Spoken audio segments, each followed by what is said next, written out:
एक माँ की ममता। एक छोटे से गांव में एक माँ और उसका बेटा रहते थे। माँ का नाम सुमन था और बेटे का नाम रोहन।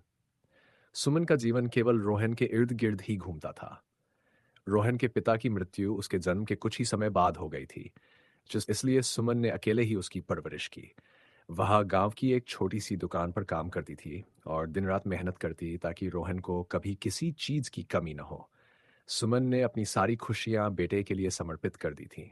उसने कभी नए कपड़े नहीं खरीदे, नए गहने नहीं पहने, लेकिन हर बार जब रोहन कुछ चाहता था, वह उसकी इच्छा पूरी करने की कोशिश करती। समय बीतता गया और रोहन पढ़ाई में बहुत होशियार निकला। उसने शहर की बड़ी यूनिवर्सिटी में दाखिला पा लिया।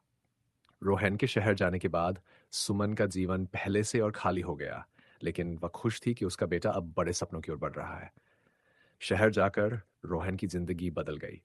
नई दोस्ती, नया माहौल और नई दुनिया में खोकर वह धीरे धीरे माँ से दूर होता गया। वह माँ को फोन भी कम करने लगा और जब भी करता, उसकी बातों में अब पहले जैसा प्यार नहीं रहता। कुछ सालों बाद रोहन ने अपनी पढ़ाई पूरी की और उसे एक बड़ी कंपनी में नौकरी मिल गई। उसकी माँ को इस बात की बेहद खुशी थी। सुमन ने रोहन को एक पत्र लिखा, जिसमें उसने अपने बेटे को उसके उज्जवल भविष्य की शुभकामनाएं दी और लिखा कि वह उसे बहुत याद करती है। लेकिन रोहन का दिल अब बदल चुका था। उसने माँ के फिर का जवाब नहीं दिया। वह अब अपनी जिंदगी में इतना व्यस्त हो गया था कि उसे अपनी माँ का ख्याल तक नहीं रहा। एक दिन जब सुमन बहुत बीमार हो गई तो गांव के लोगों ने रोहन को सूचना दी। जब रोहन गांव पहुंचा तो उसने देखा कि उसकी माँ बिस्तर पर बेसुध पड़ी थी। उसकी आंखों में आंसू थे और वह बस अपने बेटे का चेहरा देखने के इंतजार में थी। रोहन ने माँ का हाथ पकड़ा और कहा, माँ, मुझे माफ कर दो, मैंने आपको बहुत तकलीफ दी।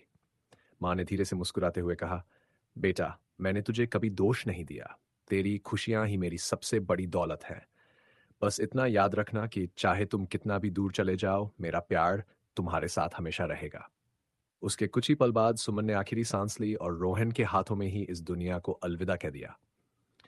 रोहन की आंखों में आंसू थे और उसे इस बात का पछतावा था कि वह अपनी माँ के आखिरी दिनों में उसके साथ नहीं था। सीख, माँ का प्यार सबसे निस्वार्थ होता है। हमें कभी भी उन लोगों को नहीं भूलना चाहिए जिन्होंने हमें इस दुनिया में लाया और हमारी खुशियों के लिए अपनी सारी खुशी